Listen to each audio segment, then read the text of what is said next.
आप जानते हैं मुझे, और मैंने क्या किया ये भी जानते हैं।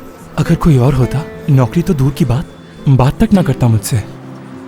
अकल रखते हो, यानी बहुत ज़हीन हो। खैर, मैं तुमसे खुल के बात करूंगा। गोली तुमने जानबूझकर नहीं चलाई थी, मुझे अंदाजा है। वो तो बस एक हादसा था।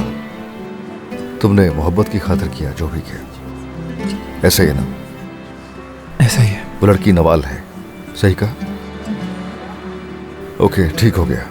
तो यही वजह है कि तुम्हें कोई जॉब चाहिए, क्योंकि तुम्हें रकम तो चाहिए होगी ना। तुम्हारे अपने ख्वाब हैं और मुल्क से भी बाहर जाना चाहते हो नई जिंदगी की शुरुआत के लिए।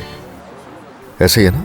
तो ये सब कुछ कैसे होगा जब तुम काम करोगे? तो आप इसलिए कर रहे हैं ये सब कुछ कि मैं अपने ख्वाब पूरे करके अच्छी जिंदगी गुजारूं? गलत सोच रहे हो। यहाँ सोच गलत हो जाती है तुम्हारी। हमारे लिए, मैं ये हमारे लिए कर रहा हूँ। नवाल भी चाहती है तुम्हें। तुम खुश होगे तो नवाल भी खुश होगी।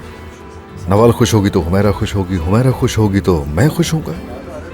तो ये वजह है कि मैं ये सब कर रहा हूँ। तुम्हारी हाँ समझो